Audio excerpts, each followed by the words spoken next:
Baik, mari kita satu dalam doa. Bapa di surga, Allah yang kami puji, kami sembah, kami muliakan. Terima kasih Tuhan untuk malam hari ini. Saat ini Tuhan, kami siap untuk mendengarkan kebenaran firman-Mu. Biarlah kiranya Tuhan, Kau berkati pastor yang akan menyampaikan.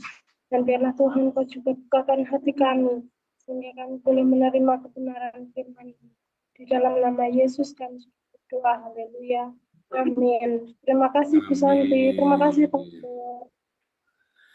Ya, kita baca dari Wahyu 13, kita berdoa dulu nih buat Puji hati-hati nih. Tuhan Yesus berkati Ibu Puji hati-hati ya, supaya diberi damai sejahtera yang melampaui segala akal manusia, sehingga semua sakitnya sembuh nih ya, termasuk vertigonya semua ya, dalam nama Yesus. Ya, lanjut.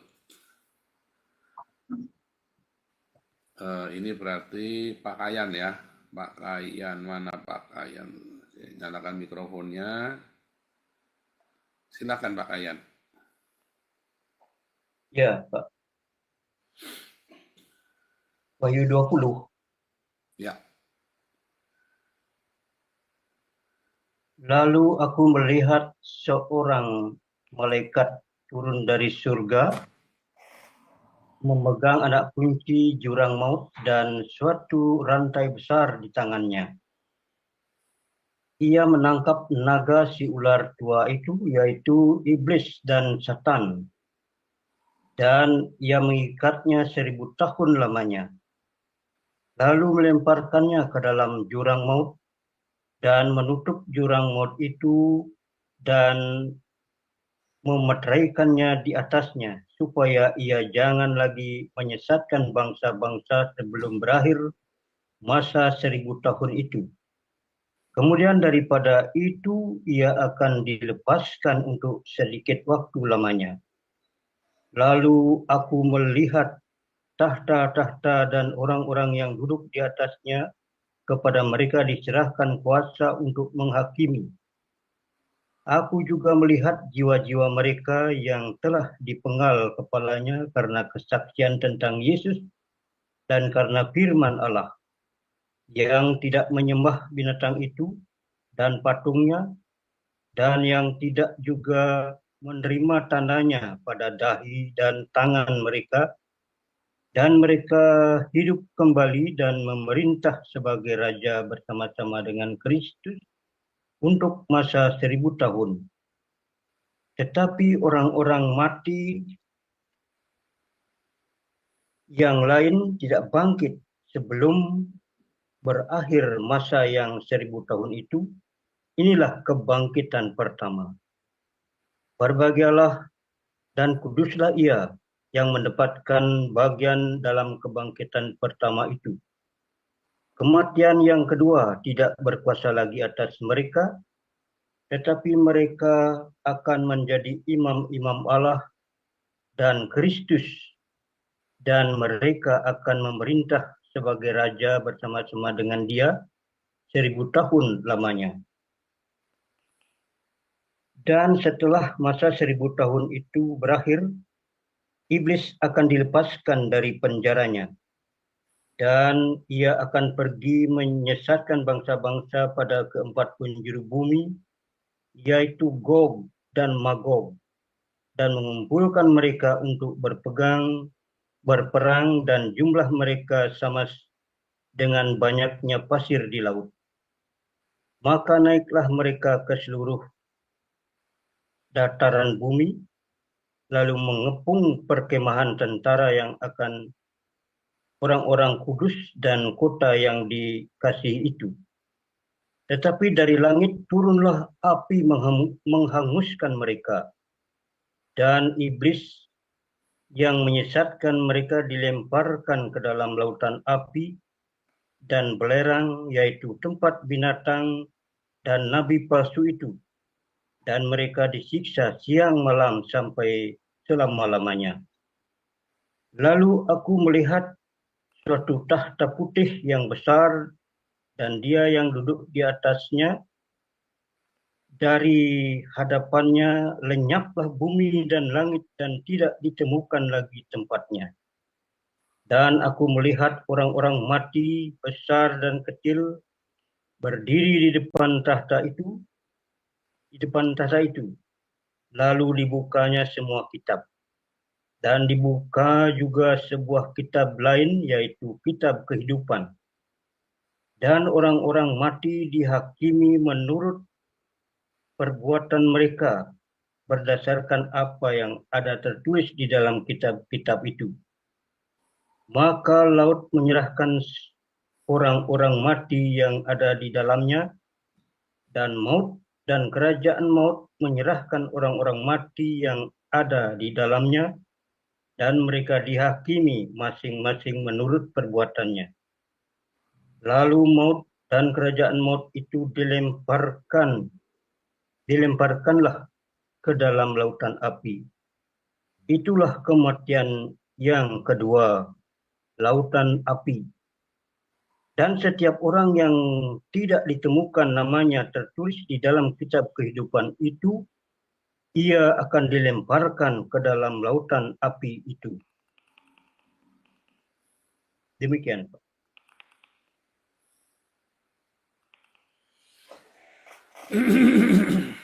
Oke, terima kasih Pak Kayan, Bu Endang, Bu Santi, God bless you semua, Bu Ros. Ya, hari ini kita belajar tentang ini ya, iblis dan malaikat. Saya singkat cerita saja ya tentang bedanya tadi ya, diamond ya, apa namanya devil atau setan dan iblis dalam Wahyu 12 ayat 7 dan Wahyu 20 ayat 2. Itu semua dari kata yang sama ya, devil atau diabolos ya, antara diabolos dengan satana ya, ada dua kata satana dan diabolos, Saudara. Sebentar, saya mau share screen dulu ya.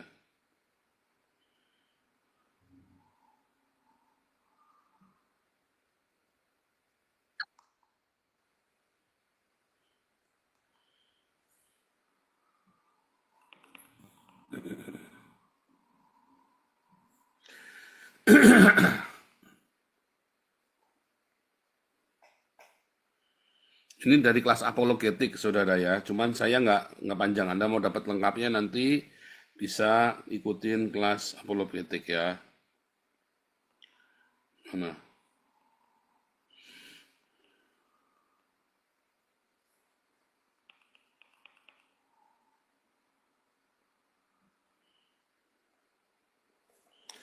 Nah ini ya, Saudara ya. Di dalam Alkitab itu ada ini ya, ada 4 kata ya, satana ya, yang seringkali disebut iblis. Tapi kalau bilang iblis dan satana ya, maka itu lagi cerita iblis dan satan dan diabolos, Saudara ya. Ada 2 kata. Nah, kata setannya jadi setan, iblisnya jadi diabolos. Ya. Kalau dalam Alkitab itu ditulis iblis dan satan berdampingan, biasanya ya dari kata satan dan diabolos. Ya, termasuk Wahyu 12 ayat 7, Wahyu 20 ayat 2. Tapi nanti ada kata daimon ya, atau kerasukan roh jahat, diamon atau roh jahat. Satu adalah satana atau seringkali disebut iblis di dalam Ayub 1 ayat 6, ya itu dikatakan Ayub 1 ayat 6 itu iblis. Iblis itu satana dalam bahasa Ibrani, dalam bahasa Yunani juga satana, ya. Nah itu artinya adalah adversary, Saudara ya. Termasuk yang di dalam Matius 4 ayat 10, ya ketika Tuhan berkata hipage satana, ya kegraptai. Pergilah engkau satana, gar gegaptai, karena ada tertulis. Ya pergilah engkau iblis, ya atau si pencoba itu ya tadi dikatakan ya. Nah, jadi itu adalah adversary, ya kesulitan, adversary. Kata satana di dalam bahasa Ibrani itu secara hurufiah artinya adversary, Saudara. Ya. Lalu kan ada kata daimon atau roh jahat, ya kerasukan roh jahat gitu kan. Nah itu maksudnya adalah kondisinya dia, kondisi saat itu dia, ya lagi epilepsi gitu ya. Nah itu kerasukan roh-roh jahat gitu ya, dalam kondisi itu daimon. Atau demonizing, ya, dia lagi kerasukan. Daimon atau demonizing, ya kondisinya lagi kerasukan. Wah, gitu misalnya teriak-teriak begitu atau akulah Lucifer. Nah itu dia adalah demonizing. Kalau akulah Lucifer, ketawain aja, saudara. Lucifer gundulmu peang, Yesus juga Lucifer. Itu saudara ya. Ini dia bingung. Nanti dia bingung saudara kalau bilang akulah Lucifer, oh Yesus juga Lucifer. Ya, gitu saudara ya. Bercandain nanti dia bingung. Nih bukain ayatnya nih dalam 2 Petrus 1 ayat 19. Yesus juga Lucifer. Kamu Lucifer yang mana nih? Gitu saudara ya. Nanti dia bingung saudara. Ya. Jadi Anda jangan kalah set kalau digituin. Aku nih Mongol stres katanya saya panglimanya Lucifer. Terus apalagi ada orang ngaku jendelanya Lucifer, wah seneng ya. Orang Kristen kayak gituan ya, orang Kristen terus begitu yang nonton 2 juta saudara ya. Ada yang aku ini dulu bekas kesaksian, aku ini bekas panglimanya Lucifer. Namanya orang berjanji saudara ya. Saudara saya sering tanya sama Anda ya, lebih menakutkan gereja setan apa lebih menakutkan masjid saudara? Mana yang lebih menakutkan saudara? Kalau ada sebuah pertokoan, lalu di situ ada gereja setan, harganya turun nggak itu saudara? Ada sebuah pertokoan nih di Manado itu, di Manado Mega Mall itu kan ada gereja setan di pertokoan itu kan. Terus harganya jadi jatuh nggak itu saudara? Enggak kan? Begitu di pertokoan itu dibangun masjid saudara, harganya langsung jatuh saudara. Benar nggak? Lebih menakutkan masjid daripada gereja setan saudara. Sama gereja setan tidak mungkin ujuk-ujuk ya langsung bilang Lucifer Akbar, bakar. Enggak ada saudara. Anda belum pernah ketemu yang begitu, belum pernah ada. Tapi kalau dari masjid ya, Yusuf Kala kan pernah melakukan itu kan tahun 1969 itu kan. Allahu Akbar, bakar. Wah itu dibakar semua ya 9 gereja di Makassar ya saudara ya. Jadi gereja setan itu ya gereja Lucifer ya maksudnya. Ya itu ya hanya klub lucu-lucuan. Ya Anda nggak usah heran ya dengan itu kan cuma gereja lucu-lucuan aja. Kalau masjid ya begitu Allahu Akbar bakar itu 9 gereja dibakar saudara. Ya perintah pembakaran itu ya yang perusahaan Mei yang itu diprovokasi dari masjid saudara. Itu Cina kurang ajar wah. Itu diprovokasi di tiap masjid saudara sebelum kerusuhan Mei itu. Lebih serem saudara. Mana ada masjid ya pasti kondisinya jadi serem ya. Masjid banyak orang gantung diri, mana ada di gereja setan orang bunuh diri gantung diri saudara. Nggak ada, belum pernah kedengeran. Di masjid banyak orang gantung diri ya. Oh, gereja serem Pak ya, gereja mana ada gantung diri di gereja. Di gereja itu di dalamnya ada makamnya para donaturnya ya saudara ya. Kan gereja itu yang bangun siapa, maka keluarga, diakennya atau penatua yang dihormati atau bangsawan yang bangun gereja itu, karena bangun gereja itu mahal sekali zaman itu ya, dan itu biasanya ditanggung oleh satu orang bangsawan. Karena dia bikin kota kan, bikin kastil, dia bikin gereja di situ. Nah gereja itu adalah makam ya, adalah makam ya. Kerkhof itu loh, Kerkhof itu ya adalah taman gereja. Kerkhof itu kan taman, Kerkop itu kuburan Belanda Kerkop. Kerkhof. Ya itu taman gereja. Ya, dan biasanya malah di dalam gereja itu ada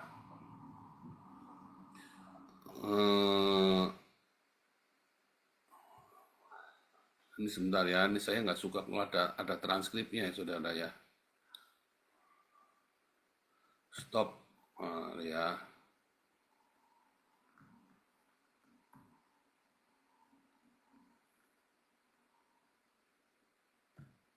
Nah ya oke.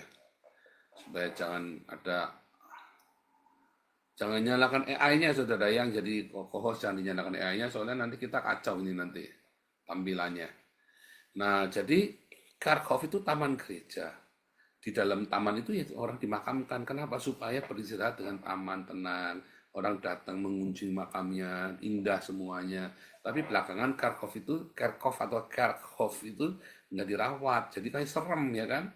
Jadi serem karena nggak dirawat. Tapi kalau dirawat itu jadi tempat yang indah, tempat wisata buat hiburan anak-anak ya, cucu-cucu kita semua. Ya, beda kalau kuburannya orang Islam nggak dirawat, saudara. Jadi sini pocong, bau, ya kan?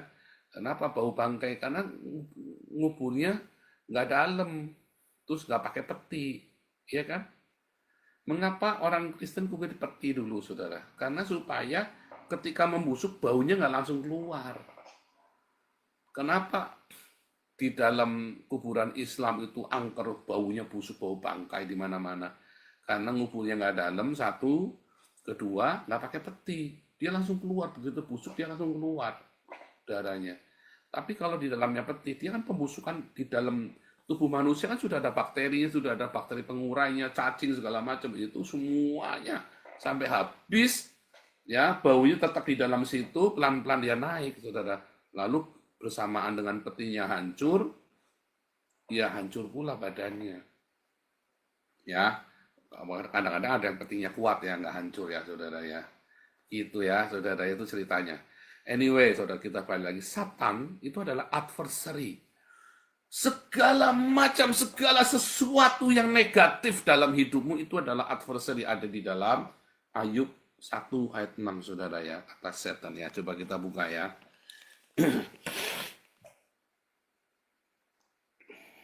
Ini kita ngulangi ya. Kalau saya hari kasih pelajaran yang amat sangat berat, jadi saya harus ngulangin ini ya. Lihat ya. Pada suatu hari datanglah anak-anak Allah menghadap Tuhan, di antara mereka datanglah juga iblis. Banyak orang salah bahwa iblis itu adalah anak Allah. Bukan, saudara ya. Ya, iblis itu bukan anak Allah. Ya. Jadi jangan berkata anak Allah di dalam Kejadian 6 ayat 2 itu adalah malaikat yang jatuh. Karena iblis juga anak Allah. Bukan, iblis bukan anak Allah. Datanglah anak-anak Allah menghadap Tuhan, lalu ada juga setan ini datang. Itu maksudnya begitu, saudara ya. Kita lagi meeting ya di kelas evangelis, kan kita pernah ada ini ya, ada kelas evangelis apa namanya, HBC. HBC nanti kita Januari kita ganti ya, karena sudah sama Koden dia nggak ngerti disebar ya. Linknya nanti kita ganti, HBC linknya kita ganti. Nah, lalu di dalamnya ada murid-muridnya Koden yang lain yang bukan dari HBC, saudara. Nah, yang mahasiswa HBC kan ya ada mahasiswa HBC, lalu ada murid-murid lain masuk, murid-muridnya Koden dari tempat lain karena dia nah, itu kan sama kan, kita lagi dalam pertemuan lalu ada orang dari luar masuk, tapi kan itu bukan berarti anggota dari itu, saudara ya. Sama ya, bisa seperti itu kan, so meeting kita itu kan ya. Nah, itu ya. Nah, kata Satan di situ, kata iblis di situ, kita lihat dalam The Net Bible yang paling gampang, coba Anda lihat. Ayat 6 ya. And Satan, now the day came when the sons of God came to the present themselves before the Lord. And Satan, ada kata Satan di situ, coba kita buka Satan. Lihat ya. The Satan, ya. Lihat ya, the words mean, yang D itu yang paling bawah ya. The words mean adversary, or with the article the adversary. Here the superhuman adversary or Satan. Ya, to act as adversary. Ya. Dalam Zakaria 3, waktu Satan menuduh Imam Yosua, ya, dikatakan satanize, ya. Jadi sesuatu yang tidak baik, ya, sesuatu yang tidak baik itulah setan. Intinya begitu. Ya, sesuatu yang tidak baik itulah Satan. Nah, kalau kata demon, nanti sekarang kita balik ya kata demon ya. Demon itu daimonize, itu adalah sebuah kondisi. Diabolos itu adalah oknumnya, saudara. Jadi Anda bisa menuding satu, itulah namanya diabolos. Ya. Daimonize, ya, kerasukan apa nih? Ini kerasukan roh kikir, roh jinah. Tadi Pak Ferdinand bilang roh miskin. Itu adalah kondisi miskin, ya. Kondisi miskin itu adalah daimonize. Sehingga dia miskin lagi, miskin, utangnya banyak, itu daimonize. Sehingga kerasukan, ya, karena utangnya kokean utang, kerasukan, saudara. Ya, sampai meracau gitu kan, karena utangnya saking banyaknya, atau dia bunuh diri, saudara. Itu daimonize, kerasukan karena utangnya banyak. Kerasukan karena pengen jinah, bunuh. ya, atau selingkuh, istrinya selingkuh, dibunuh saudara. Demonize, ya, demonize ya, yaitu diamond, ya, bukan diamond berlian, bukan, tapi demon, nah, demonize, ya, demonize itu kondisinya, kerasukan roh jinah, roh selingkuh, roh bunuh diri. Nah itu kondisinya dia saat itu. Tapi yang Pak Ferdinand bilang miskin, banyak utangnya, demonize ya. Orang saking banyak utangnya bunuh diri kayak di Pekalongan itu ya. Utang cuma 700 juta, dia bunuh diri sekeluarga ya. Nah diabolos itu ada kejahatan ya. Diabolos itulah ada oknum di dalamnya. Ada satu yang mencengkram dia, saudara. Jadi devil ya. Ya tadi, adversary adalah semua kondisi Anda, semua hidup Anda, mungkin ada adversary yang tidak baik, itu namanya satana. Nah, diabolos itu adalah sebuah oknumnya. Itu adalah orang kuatnya. Ya. Kata diabolos itu ya, itu adalah oknum. Misalnya nih, dia oknum, pocong, gandaruwo. Nah itu diabolos, saudara. Oh ada Pak Pocong? Tidak ada. Tetapi kamu mencitrakan itu. Karena kamu punya satu imajinasi di dalam otak belakangmu, kamu menciptakan itu suatu figur. Itulah diabolos. Figur itulah figur naga, seperti naga. Apakah setan itu benar-benar berupa naga, saudara? Oh makanya itu ya, orang-orang Batra itu jangan pakai gambar naga, itu setan. Nah itu diabolos tuh. Naga itu adalah pencitraannya. Diabolos itu adalah pencitraannya, saudara ya. Yang kelas apologetik jadi nggak usah ngulang dah ya, tapi nggak apa-apa, nanti diulangi lagi ya. Jadi naga gandaruwo tadi ya, saya tulis ini ya. Istriku mana ya? Istriku, aku lapar ya istriku, aku harus makan sesuatu ini. Kalau ya saudara ya, mana nih? Nanti yang kelas apologetik saya dari awal semua detail ya. Ini kita yang ini langsung aja singkat aja. Ya, jadi saya pakai hijau nih ya.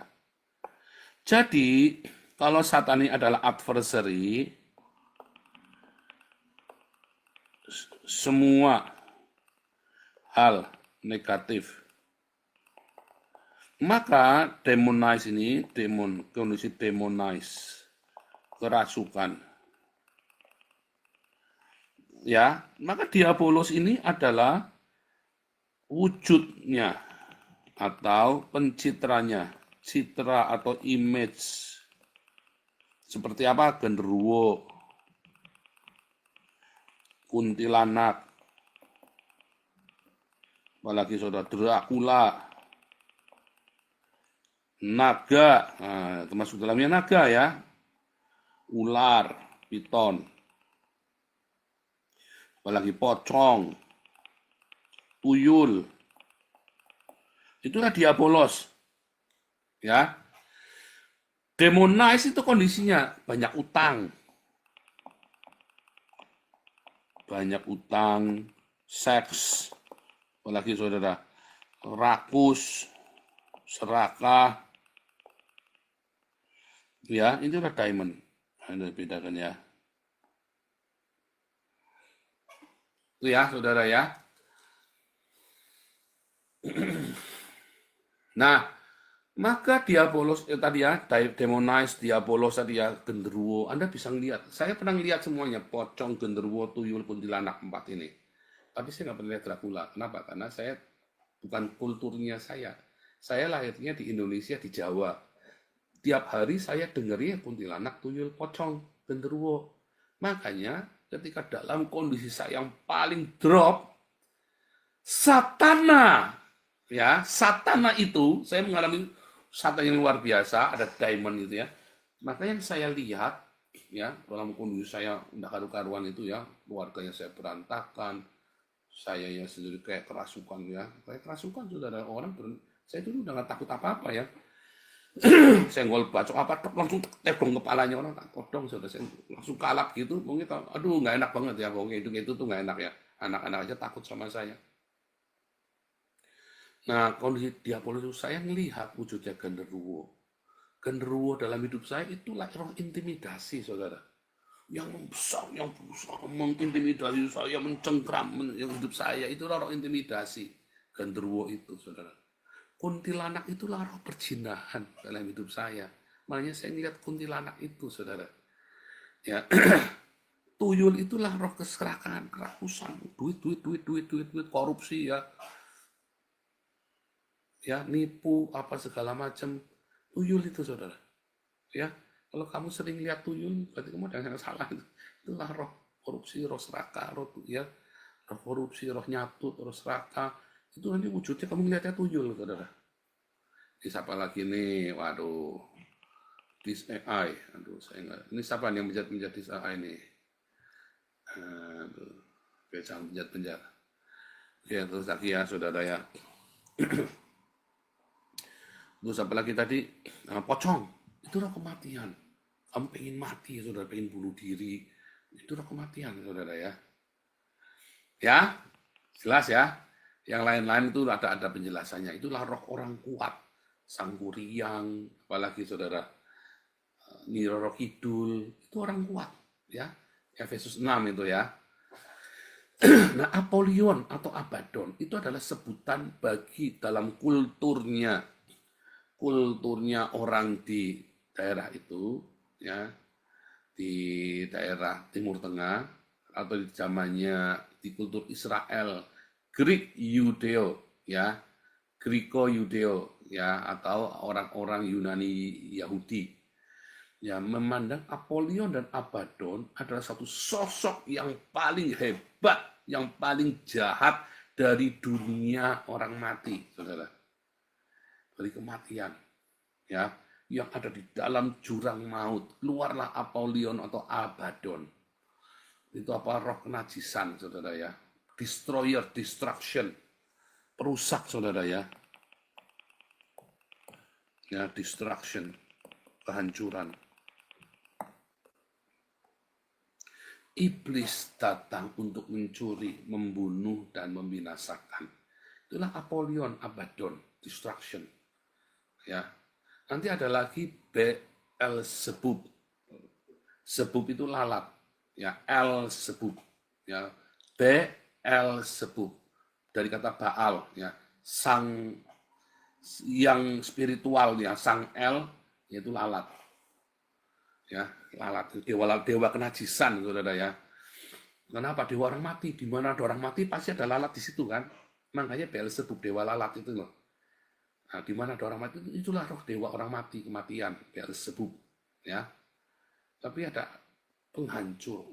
Makanya ketika di dalam Wahyu 9 itu ada kata malaikat jurang maut yang disebut Apollyon atau Abaddon, setelah itu dihancurkan seluruh dunia gara-gara ini ya, saudara ya. Nah, itu roh hancuran bagi seluruh dunia, Beelzebub. Nah, itu sebenarnya sama, ya. Nah, itu cita. Jadi Anda jangan melihat Satan itu, ya, atau genderuwo, kayak genderuwo tuyul itu suatu sosok 3 dimensi.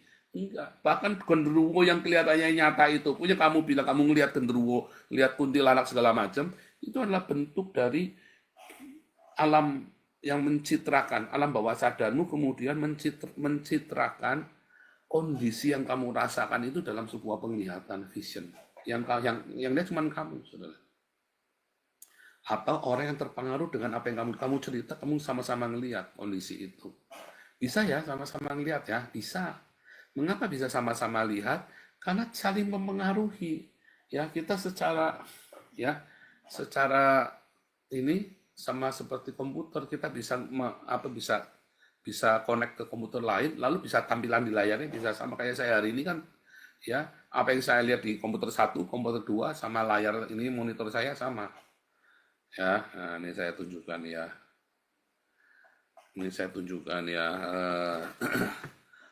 Jadi ini adalah si Agus ya. Nah, saya tunjukkan ya. Nah, saya tunjukkan seperti ini contohnya ya. Supaya Anda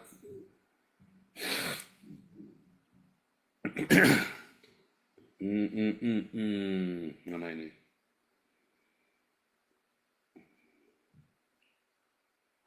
Ini menarik ya, kalau Anda bisa tahu ini menarik sekali.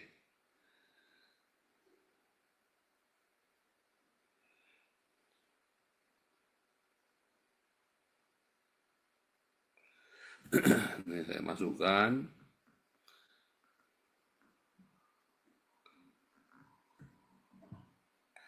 Ya, saya tunjukkan ke Anda nih.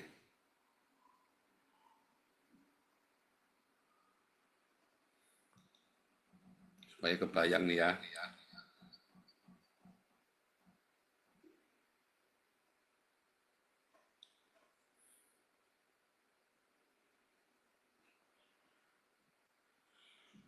Saya spotlight ya.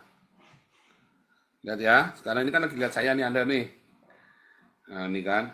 Sekarang kita balik nih saudara. Tuh, ini kan ada 3 tuh di layar Anda tuh kan.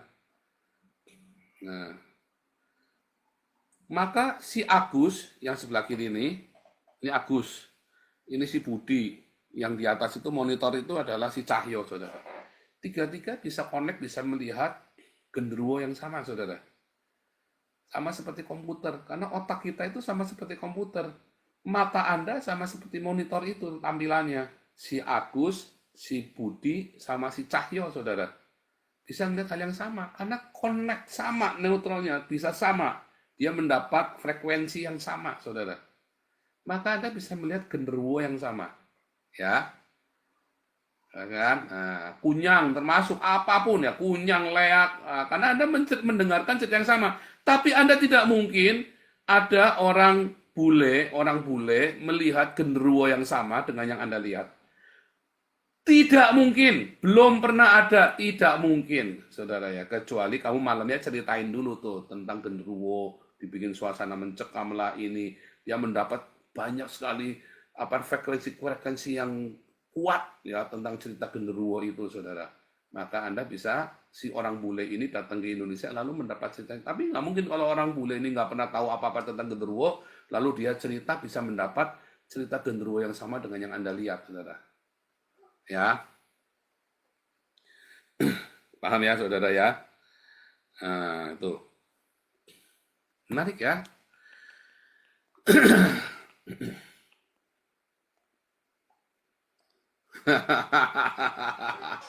Nah, ini brainstorming ya. Anda boleh mau adu sama saya, kalian paranormal saya tantang sekalian ke sini. Mau adu sama saya boleh, saudara.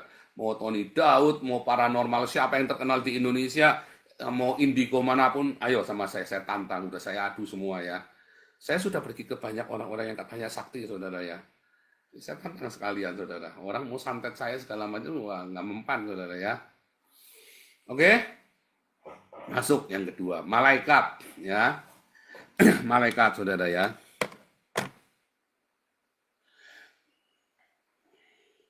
Saudara, kata malaikat ya, Anda hanya akan menemui kata malaikat di Alkitab itu ya. Jenis malaikat itu hanya 3, saudara, atau 4 kata yang ini ya, yaitu Gabriel, Mikael, Helel, Immanuel, saudara. Belakangnya L semua, artinya roh Allah sendiri. L ya. Ada belakangnya ada L-nya. Israel dan nama Israel itu artinya apa? Berkelahi, wrestling with God, with L. Bergumul. Bergumul itu tidak selalu negatif, saudara ya. Artinya bergulingan ya. Bergulingan dengan L. Artinya apa, saudara? Suami istri pun bisa bergulingan di kasur, saudara ya. Berhubungan intim itu bergulingan dengan L, bergumul ya dengan L, saudara ya. Anda perlu tahu ya dari saya, saudara. Bergulingan di kasur pun itu namanya bergumul. Namanya bergumul, bukan jelimet gitu ya. Dengan Allah gitu ya. Artinya hubungan yang complicated sekali. Suami istri adalah hubungannya complicated. Israel itu complicated sekali ya hubungannya dengan L ya. Nah, tapi itu bukan malaikat ya. Nah, jadi tidak selalu yang belakangnya L itu adalah malaikat. Cuma saya mencoba mengekstrak yang belakangnya L. Ya, Helel ini praise haleluya, Helel Yehova. Jadi haleluya. Immanuel, apakah Yesus pernah disebut Immanuel? Ada yang manggil Yesus Immanuel seperti Pak Immanuel, nah, misalnya gitu ya. Rotiku tadi mana, Mah? Oh, kamu enggak kasih tahu aku nyariin tadi. Immanuel, bukan. Immanuel itu bukan malaikat, saudara ya. namanya akan disebut Immanuel. Tapi Anda baca setelah Matius itu, di dalam Lukas, Markus, dan Yohanes, Anda tidak pernah menemukan Yesus disebut dipanggil Immanuel. Karena ini sebenarnya sebuah adjektif, saudara. Namanya, kalau orang lihat Yesus, maka akan disebut El beserta dengan kita. El itu setia. Iman itu setia ya. El itu setia, saudara. Ya, saya nggak akan panjang-panjang di situ ya. Jadi El dan Immanuel kita singkirkan. Jadi Anda akan menemukan Gabriel sama Mikael. Siapakah Gabriel itu, saudara? Gabriel, the man of God. Secara hurufiah artinya the man of God. Ini jamak loh, saudara ya. Jamak, plural. The man of God. Artinya orang-orang yang berasal dari yang diutus oleh Roh Allah, digerakkan oleh Roh Allah. Siapa, saudara? Ya, misalnya ini Gabriel, ya. Apakah ada sayapnya, saudara? Nggak pernah disebutkan ada sayapnya, saudara ya. Nah, inilah Gabriel, saudara ya. Ya, diaken Damaris. Bangun dulu ya. Kita tiap malam bangunin orang ya. Tiap malam bangunin orang. Orangnya lagi kucek-kucek begitu, dikasih makanan, lalu orangnya pergi, saudara. Nah, orang-orang itu adalah malaikat. Ya, itulah Gabriel. Anda dan saya itu bisa jadi Gabriel, orang-orangnya Allah. Tapi kalau Anda bilang, Anda ngasih uang ya ke saya, Pak Paul, ingat ya, nama saya Johnson. Ingat ya, nama saya Johnson. Ingat ya, saya ngasih uang kamu 1 miliar. Ya, Anda bukan Gabriel, kamu Johnson. Bagi saya kamu Johnson, karena kamu kasih uang, kamu orang baik buat saya. Tapi istri saya pernah ditolong oleh yang tidak dikenal dan tidak tahu tiba-tiba hilang. Apakah orang itu adalah goib? Enggak. Ya, istri saya lagi mogok mobilnya, tiba-tiba ada orang datang nolongin dia, saudara, lagi di tengah jalan mangkrak begitu ya, ditanjakan, malang begitu mobilnya, didorong sama orang ini sampai ke pinggir, dinyalain mesinnya nyala. Tiba-tiba mau bilang terima kasih, orang itu udah nggak ada, saudara. Apakah itu goib? Enggak, itu orang beneran. Cuman orang itu kita sebut malaikat, karena kita tidak tahu dari mana dia datang, kemana dia pergi, namanya siapa, dan kita tidak bisa membalas kebaikannya dia. Kepada dia, nggak bisa ngasih uang juga nggak bisa. Itulah Gabriel, saudara. Itulah Gabriel yang datang kepada Daniel, termasuk, itulah Gabriel. Kenapa Daniel bisa tahu itu Gabriel? Nah, nanti, saudara ya. Sekarang kita balik, Mikael. Mikael itu artinya siapakah yang seperti El? Kalau saksi Yehova bilang Mikael itulah Tuhan Yesus, saudara. Jujur mereka ya. Siapakah yang seperti El Yesus? Tidak ada yang bisa disamakan dengan El kecuali Yesus. Ayo, siapa? Kamu bisa menyamakan Yesus. Siapakah yang seperti Bapa? Hanya Yesus yang seperti Bapa di sorga. Kamu melihat aku sama dengan melihat Bapa. Karena El ini kan disebut Bapa, makanya saksi Yehova berkata, Mikael itu adalah Tuhan Yesus itu adalah malaikat Mikael, penghulu malaikat. Dan seterusnya ya. Dah, sampai sini. Nanti yang lainnya Anda lihat di Anda lihat di kelas apologetik yang lebih lengkapnya. Saya hanya mau kasih pengantar. Sekarang kita masuk, saudara, di dalam Lukas ya.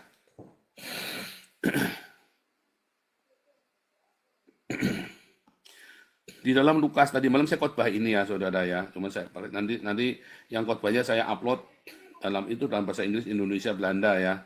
Saudara lihat di dalam Lukas ini, Lukas 1 ini cerita malaikat datang kepada Zakaria, yang kedua malaikat datang kepada Maria, saudara. Ya, di dalam Lukas ini. Yang saya mau, nanti Anda baca ya Lukas 1 ini ya, malaikat datang sama Zakaria bilang kamu nanti mau punya anak, saudara. Apakah Zakaria percaya kepada malaikat ini, saudara? Anda bayangin Zakaria ini adalah seorang imam dan tentu bukan kroco karena dia bertugas di ruangan maha suci. Dia bukan kroco, saudara.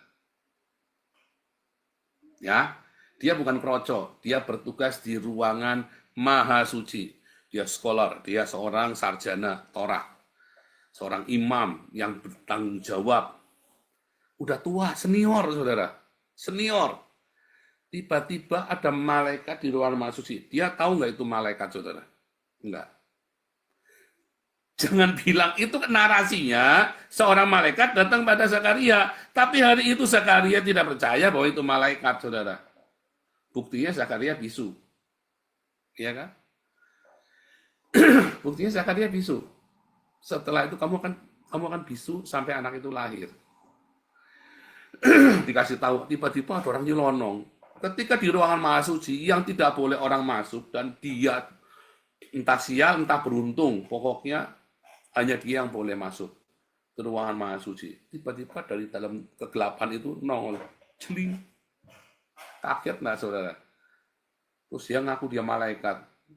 Saya pun nggak akan percaya. Saya aja nggak akan percaya, saudara. Zakaria percaya? Nggak mungkin. Kalau percaya dia nggak mungkin bisu. Coba kita rekonstruksi yang benar, saudara ya. Ya kan? Maka tampaklah pada Zakaria seorang malaikat Tuhan berdiri sebelah kanan mezbah. Hal itu terkejut dan menjadi takut. Loh, kamu keluar dari mana? Kok kamu tidak mati? Kan hanya seorang imam, dan kalau dia tidak kudus, hidupnya mati, saudara, di ruangan Maha Suci. Tapi jangan takut, doamu dikabulkan. Elisabeth melahirkan seorang laki-laki, engkau akan bersuka cita, bergembira, dan seterusnya ya. Yang membuat orang Israel. Lalu Zakaria berkata, bagaimana aku tahu bahwa ini akan terjadi? Kalau dia tahu itu malaikat Tuhan, dia sudah tahu tiada yang mustahil bagi Tuhan. Tapi ini yang datang, ini bukan makhluk gaib yang pakai sayap, saudara. Tidak ada ceritanya begitu. Pokoknya ada tiba-tiba satu sosok ngasih tahu dia dari mana dia tahu itu malaikat. Tidak mungkin. Makanya Zakaria masih mendapat bagaimana mungkin. Akulah, terus dia bilang, akulah Gabriel, orang El, melayani Allah.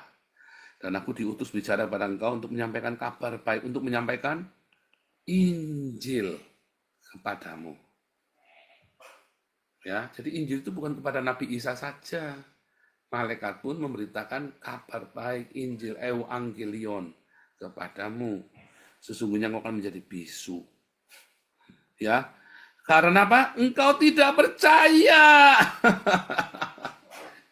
Ini kan tidak mungkin dia ini scholar, dia imam.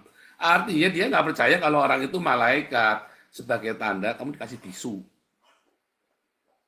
Ya, tandanya itu kamu dikasih bisu. Karena Zakaria tidak percaya kalau itu adalah malaikat. Nongol begitu, ceplok begitu. Ngaku-ngaku Gabriel, saudara.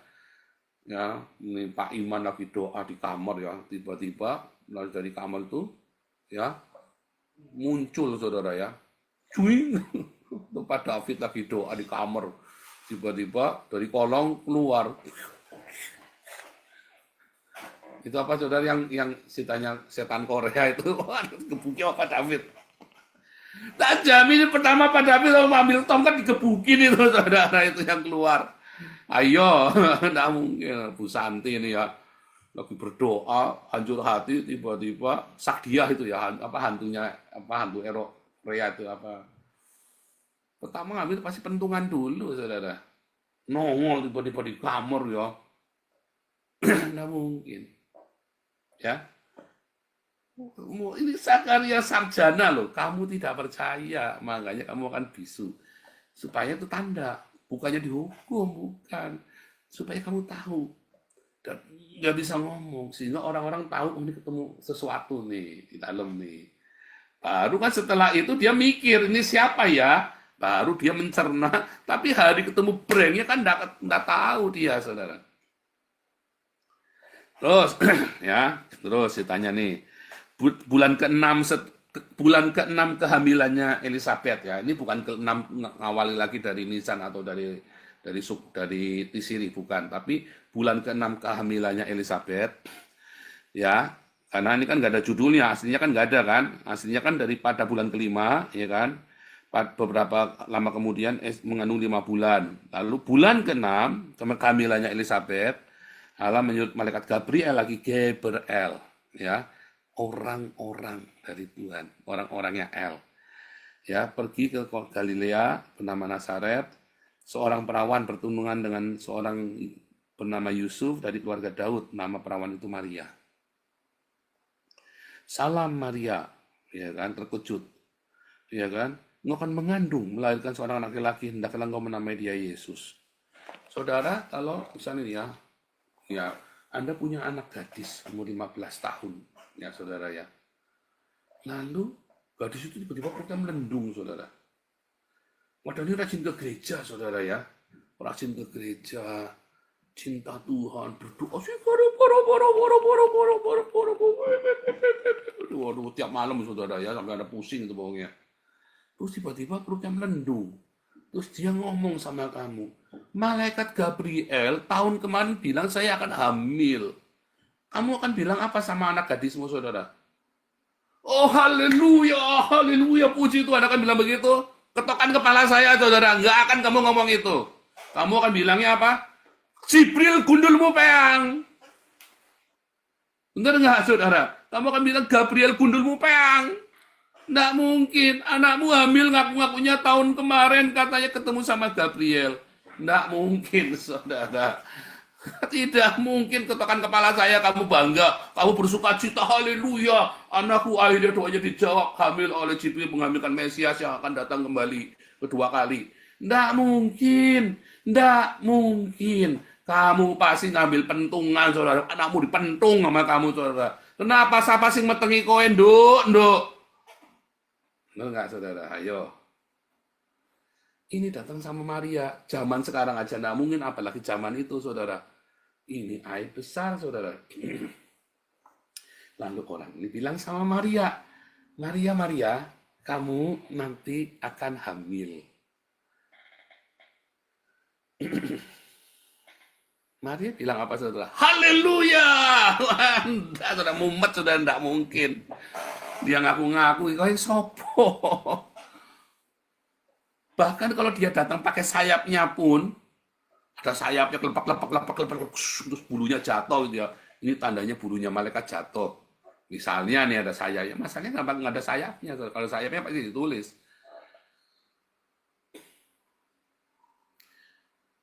Tetapi itu malaikat. Alkitab mencatat itu malaikat, itu Gabriel. Orang-orangnya L, saudara. Ya. Nah, malaikat Gabriel datang pertama kepada Zakaria. Ngasih kabar baik. Oh, ruginya apa Zakaria? Dia percaya, enggak percaya. Ruginya apa, saudara? Enggak rugi apa-apa. Lalu sama Maria, mumpet, saudara, gawe mumpet, saudara. Datang sama Maria, kowe arep peteng, ya. Tahun ngarep kowe lah babaran anak siji.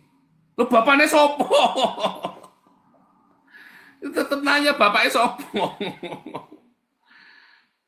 Itu ditanya bapaknya sopo, saudara. Kalau Zakaria nggak rugi apa-apa, itu bapaknya sopo, ya bapaknya kowe, kamu ya bapaknya. Kalau Maria bapaknya sopo, kamu hamil oleh Roh Kudus, mumet ndasmu, saudara. Ayo, saudara, saya buka ya, langsung pada mumet kabeh, saudara. Ini ada orang loh, inilah Gabriel. Ada seseorang cerita ngomong sama kamu, kamu akan begini, mumet kamu, saudara. Mumet nggak? Nggak mungkin kamu nggak mumet, saudara. Ya, tetapi Maria bilang apa, saudara? Responnya bagus, saudara-saudara ya. Responnya bagus. Kata Maria, ini kamu harus seperti dia nih, saudara ya. Aku ini cuma hamba Tuhan. Jadilah padaku menurut perkataanmu, karena dia mengatasnamakan Tuhan, si malaikat ini. Ya udah, jadilah sesuai dengan perkataanmu. Ya kan?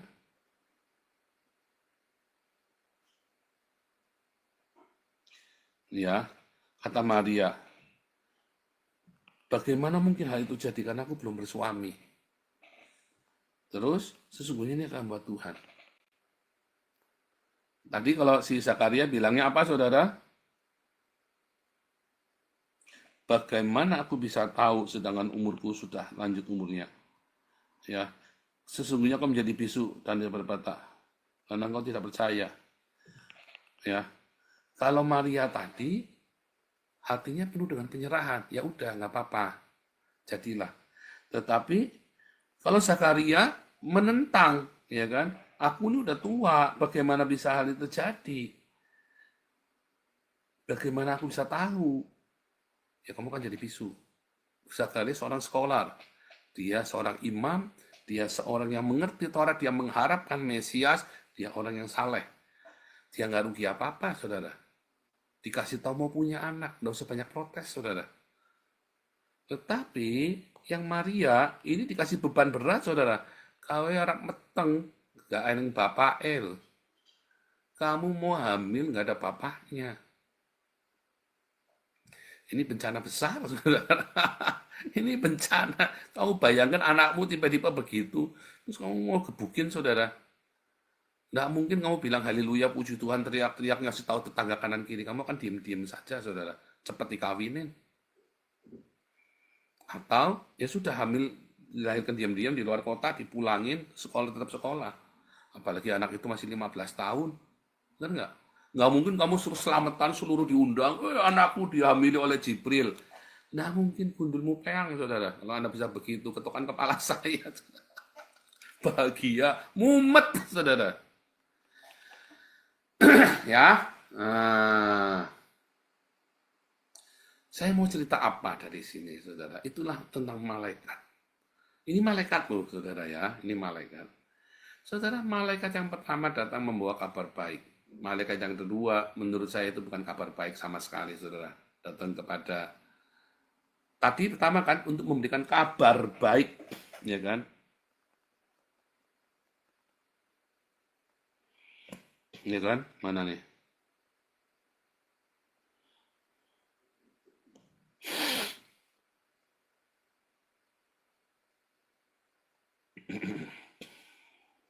Ya, yang hijau ya.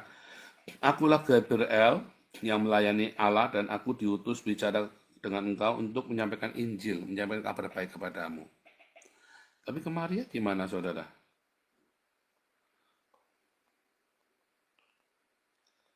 Maria gimana, saudara?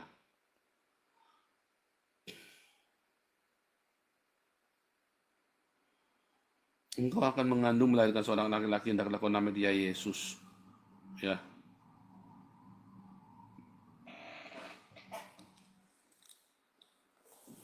Baik ini, saudara. Nah, kedua, saudara ya, kita buka apakah malaikat itu sebenarnya. Ya tadi kan Gabriel yang dari Allah. Lalu kita buka, saudara ya. Kita nggak mau baca di sini ya. Dan kita tahu Lukas 1 ini ternyata malaikat itu benar. Orang atau sosok itu kita nggak tahu itu apa, saudara. Narasinya bilangnya Alkitab. Coba, tapi Anda pakai akal sehatmu, saudara. Ini kan narasinya bilangnya malaikat. Oke, satu sosok deh, kita nggak ngerti. Malaikat lah, orang biasa kah? Pokoknya Gabriel itu orang-orangnya Allah.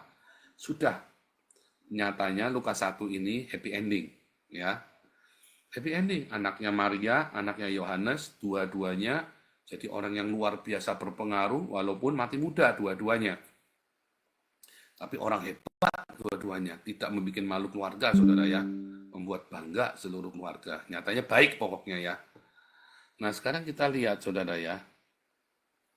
Ternyata di dalam Yesaya 63 ayat 9, lihat ya. Dalam segala kesesakan mereka, bukan seorang duta atau utusan, melainkan ia sendiri yang menyelamatkan mereka.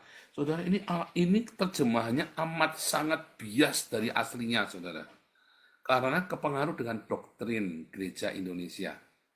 Coba Anda baca ya Yesaya 63 ayat 9 di dalam The Net Bible, inilah yang mendekati aslinya. Through all that they suffer, he suffered too.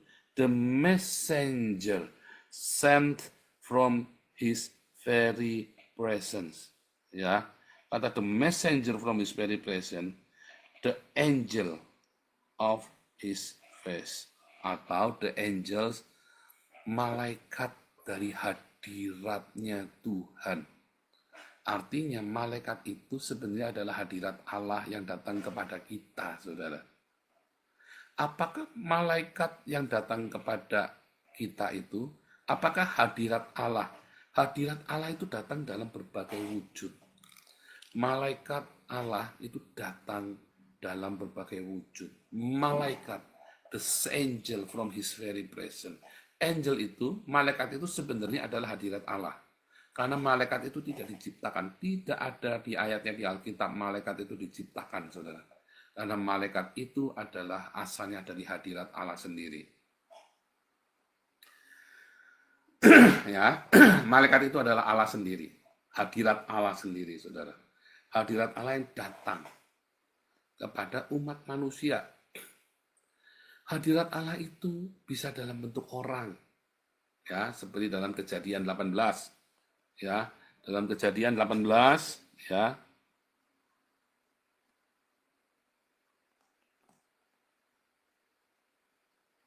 Lihat ya, ada tiga orang berdiri di depannya, ya, maka Abraham sujud sampai ke tanah. Lalu Kejadian 19, kedua malaikat itu tiba di Sodom. Itu tiga orang, yang dua itu adalah malaikat Tuhan, the presence of God, pergi, dua orang itu jadi malaikat. Yang satu adalah Yehova sendiri, ya kan? Ini kembali ke 18 ya, lihat ya. Berangkatlah orang-orang itu, orang-orang Gabriel. Kan ada tiga, yang dua jadi malaikat pergi ke Sodom, saudara. Yang satu berpikirlah Yehova, yang satu adalah sang Yehova sendiri. Ya, the presence of God adalah tiga orang ini adalah malaikatnya Yehova, saudara. Yang dua pergi, yang satu dia Yehova sendiri, the presence of Yehova. Yesaya 63 ayat 9 berkata, the angel of the very presence. Ya, saudara ya. The angel from the very presence. Malaikat dari kehadirannya. Allah hadir dalam hidupmu dalam rupa-rupa wujud, dalam rupa orang. Ya, malaikat yang berdiri, Biliam tidak melihat malaikat, tapi keledainya dalam rupa keledai, saudara ya. Atau dalam rupa tiang awan dan tiang api, Keluaran 14, saudara. Lihat ya, ayat 12, ayat 14, sebentar ya.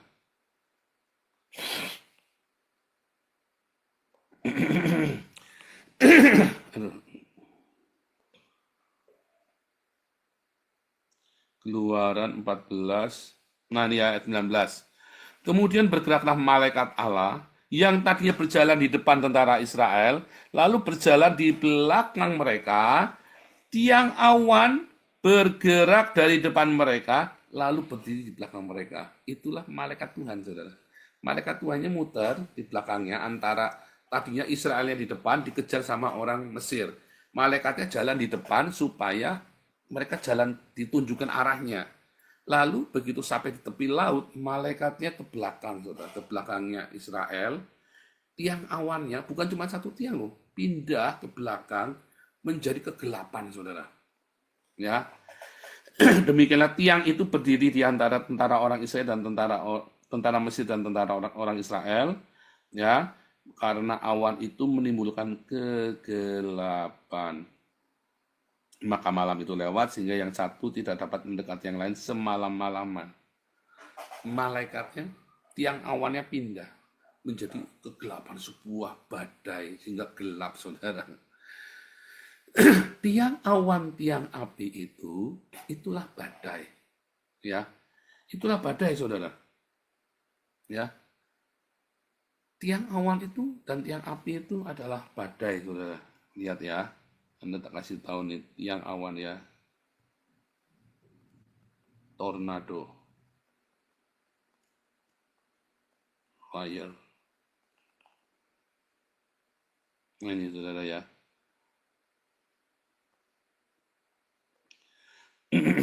Ya. Serem ya, saudara ya. Itulah tiang awan dan tiang api, saudara. Badai. Ya. Dan sekelilingnya kan jadi gelap, saudara. Sekelilingnya jadi gelap. Nah, itulah badai itu, ya, itu jadi gelap. Malaikat itu datang dalam badai itu, saudara, membawa badai itu. Hadirat Allah datang pada kita. Kamu pikir badai kehidupanmu itu adalah bencana, saudara. Tetapi bagi Israel, badai itu adalah sebuah perlindungan dari malaikat from his very presence, malaikat dari hadirat Allah itu, saudara. Ya. Ya, saudara ya. Menarik ya. Gelap, jadi gelap saudara. Sekelilingnya jadi gelap. Begitu kena tornado itu jadi gelap semua. Begitu ya. Tadi kan begitu awan itu pindah, maka jadi gelap. Tadinya kan tiang awan biasa, tapi jadi gelap sehingga seluruh kegelapan itu saudara. Tiang awan dan tiang api. Ya. Kadang tornadonya saja ya.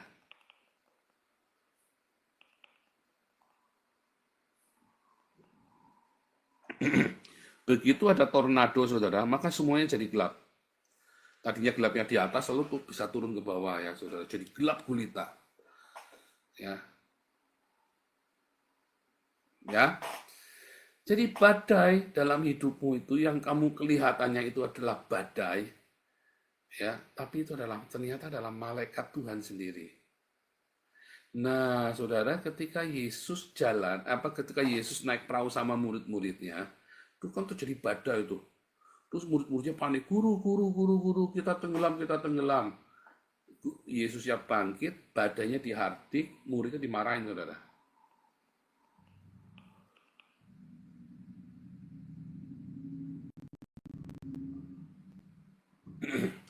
Ya kan?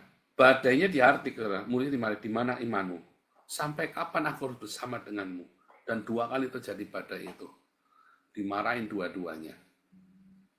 Ya, saudara ya. Nah, jadi badai dalam hidupmu hari ini, ya, asal kamu percaya kepada Tuhan, maka badai itu sebenarnya adalah sebuah kebaikan bagimu, saudara. Maka badai itu sebenarnya adalah sebuah berkat bagimu, di mana kamu terlindung dari Mesir yang lebih jahat, di mana kamu terlindung dari Amalek, dari Filistin, karena badai itu menyertai ya. Maka tiang awan, tiang api itu menyertai orang Israel di sepanjang padang gurun itu, saudara. Itulah penyertaan malaikat Tuhan bersama denganmu. Jadi kamu yang hidupnya di dalam badai hari ini, selama tahun 2024 dan tahun-tahun sebelumnya, kamu kalau percaya kepada Tuhan, sebenarnya badai itulah yang menyelamatkanmu dari yang lebih besar. Ada hal-hal yang lebih ngeri, saudara. Masalahnya kamu tidak berdamai dengan badai, kamu ngeluh.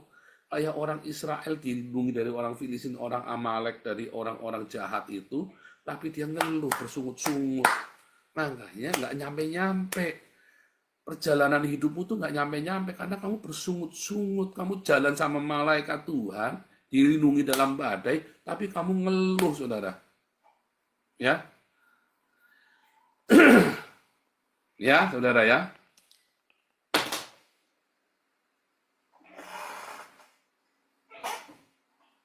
Kamu maunya apa? Kamu maunya panen. Kamu maunya apa? Kaya raya. Sama seperti Nabal. Nabal itu kaya raya lagi panen, saudara. Lagi panen kaya raya, saudara.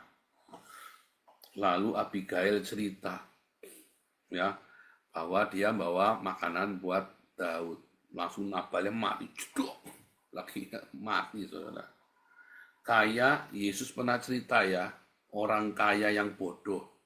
Kekayaannya itu, pesta poranya itu malah bunuh orang ini, saudara. Ayub 1. Ayub itu orang yang amat sangat kaya raya, ya saudara ya, sampai anak-anaknya dicurigai mengutuki Tuhan tiap malam. Mati semua anak-anaknya, saudara. Karena adversary. Kamu pikir kekayaanmu itu adalah berkat Tuhan. Kamu pikir anak-anakmu yang cantik dan ganteng itu berkat Tuhan. Kamu pikir yang kamu alami itu adalah, ternyata itu adalah adversary bagimu, saudara. Benar nggak, saudara? Ya kan? Ayub itu kan, saudara. Kita buka ya. Lihat Ayub.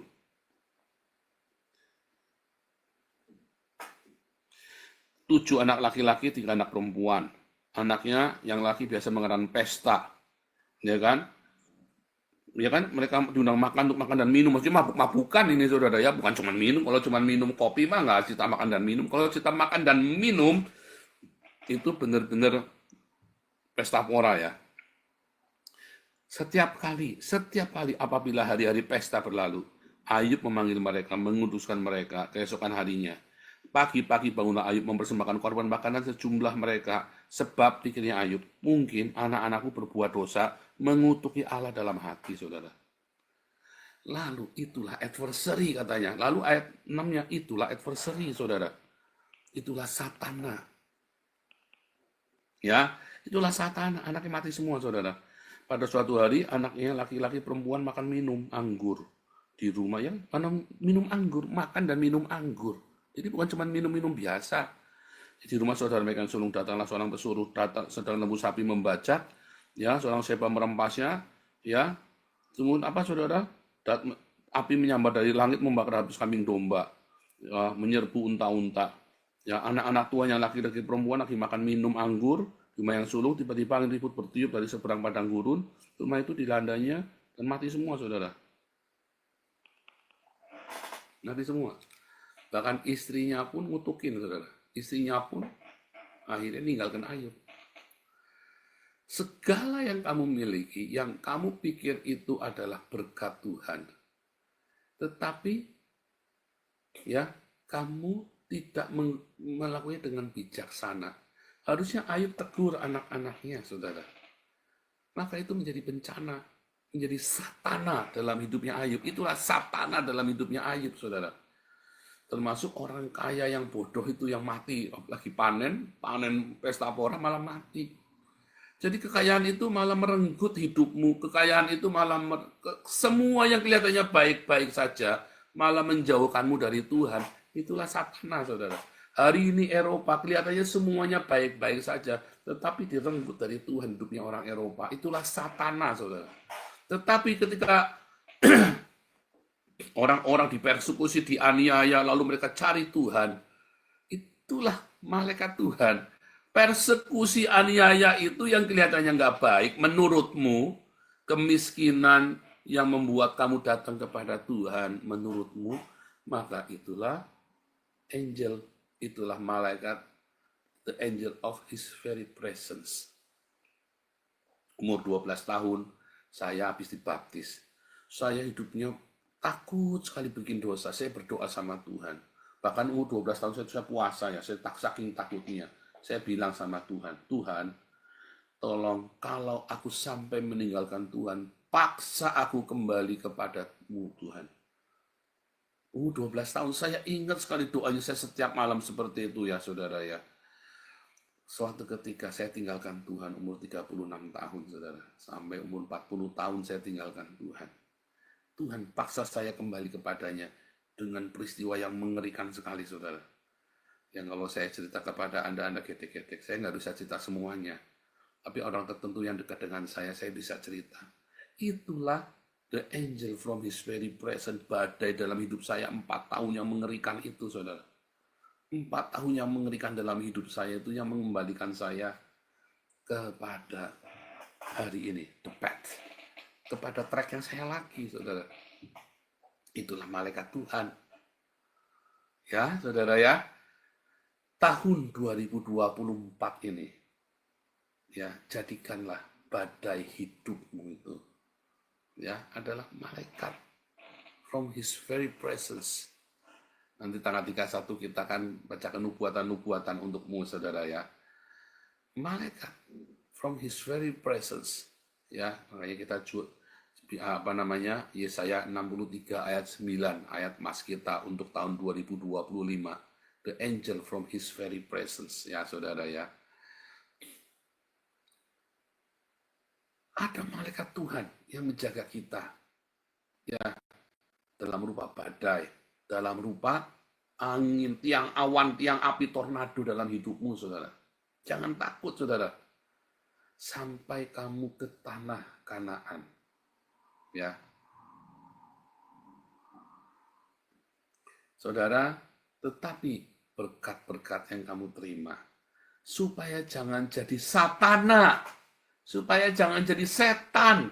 Bagaimana dong? Supaya berkatmu jangan jadi satana dalam hidupmu. Saudara ya, makanya kamu harus belajar seperti Maria responnya. Ini yang harus kamu lakukan, saudara. Bahkan ketika diambil sama Tuhan yang si Ayub itu ya, maka Ayub mengoyakkan badannya, saudara, mengoyakkan bajunya, ya kan, supaya apa? Dia nggak bersalah sama Tuhan. Makanya Maria bilangnya bagus sekali, saudara, dalam Lukas 1 tadi ya, saudara ya. Responnya Maria apa? Aku ini hamba Tuhan. Ya, jadilah padaku menurut perkataanmu itu. Artinya kalau memang kamu dari Tuhan, jadilah sesuai dengan kehendak Tuhan. Masalahnya di dalam kesusahanmu, di dalam kesenanganmu, kamu tidak menjadikan terjadilah sesuai kehendakmu, saudara. Kamu maunya kepenginanmu sendiri, kamu terlalu banyak agenda selama tahun-tahun kemarin. Selama tahun 2024 dan tahun kemarin, kamu tuh kebanyakan agenda. Akibatnya apa? Kamu kebanyakan agenda, saudara. Karena kamu kebanyakan agenda. Tidak satu pun dari agenda itu yang adalah kehendaknya Tuhan. Tidak satu pun agendamu yang adalah kehendaknya Tuhan, tapi adalah kehendakmu sendiri. Dan semuanya gagal total. Dan semuanya kamu kecewa, kamu marah, kamu kecewa sama Tuhan. Karena kamu tidak berjalan sesuai dengan apa kehendaknya. Kamu tidak berkata, kehendakmu Tuhan yang jadi Tuhan. Tapi kamu punya kehendakmu sendiri. Bagaimana caranya supaya segala sesuatu kita belajar, jadilah sesuai kehendak Tuhan. Ya, saudara. Supaya kita belajar. Makanya nanti tahun 31 Desember kita akan kumpul. Ya, tapi hari ini ya, tanggal 31 Desember nanti kita belajar bagaimana the angel of his very presence. Ya. Tapi bukannya Satana yang datang kepadamu, tetapi kamu merasakan the angel of his very presence dalam susah dan dalam senang, dalam diberkati dan dalam ketidakberkatan. Karena Satana dan the angel itu bukan satu sosok. Satana dan the angel itu adalah sebuah, apa saudara? Sebuah keadaan dalam hidupmu. Kamu mau jadikan itu angel atau Satana. Bagi orang-orang yang tidak percaya Tuhan, ya setan, sial ya sial, badai hidup ya bikin kamu sial. Tapi kalau kamu kayak saya hidupnya sama Tuhan, semua badai hidup adalah the angel of his very presence. Masalahnya sikap hatimu tadi. Kamu mau terjadilah sesuai kehendakmu atau kamu mau jalanmu sendiri. Yeremia 29 ayat 11. Jalanmu bukan jalanku, rancanganmu bukan rancanganku. Kamu punya rancangan, kamu rancangan semuanya berantakan semua, jadilah itu Satana dalam hidupmu. Makanya kamu bukan cuma iblis ulah itu, kamu kerasukan, saudara. Nah, itu nanti ya. Sekarang ini iblis masih merajalela, saudara. Tapi suatu hari, ya, ketika Islam itu nanti dihancurkan, ya, antikristus itu, maka setan itu akan taruh di dalam. Karena setan itu roh Babel, roh agamawi. Ya, roh Babel itu roh agamawi yang membuat kamu terpancang pada ritual dan retorika agama. Nah, salah satu yang membuat kamu tidak bisa berkata jadilah kehendak Tuhan, sebenarnya bukan karena kamu ateis, saudara, tapi karena kamu beragama. Kamu pikir kalau kamu sudah jalanin semua ritual-ritual syariat agama, kamu sudah berkenan sama Tuhan. Padahal enggak. Makanya dipisui sama Tuhan itu orang Farisi, orang-orang ahli Taurat. Para orang-orang agama ini dipisui sama Tuhan, saudara. Yang dimarah-marahi sama Tuhan Yesus. Tapi orang-orang berdosa ini disayang sama Tuhan karena di dalam dosanya mereka mencari Tuhan. Orang-orang sederhana seperti Sakeus, seperti Maria Magdalena, ya, bahkan Maria ibu Yesus, orang-orang rakyat jelata inilah yang dicari oleh Tuhan, bukan orang-orang beragama yang merasa hidupnya sudah benar. Ya. Maki-maki. Tuhan Yesus nggak pernah maki-maki rakyat jelata, yang dimaki-maki semua ahli-ahli agama, saudara. Ya, hati-hati ya, saudara. Ya. Jadi salah satu yang membuat kamu tidak bisa berkenan menjadikan kehendak Tuhan yang jadi justru karena agama. Karena kamu pikir kehendak Tuhan itu, coba lihat, apakah kehendak Tuhan? Pertanyakan, apakah kehendak Tuhan? Tanggal 31 Desember, jam 9 waktu Jakarta, kita akan sama-sama mencari apakah kehendak Tuhan itu. Ya, haleluya, Tuhan Yesus memberkati.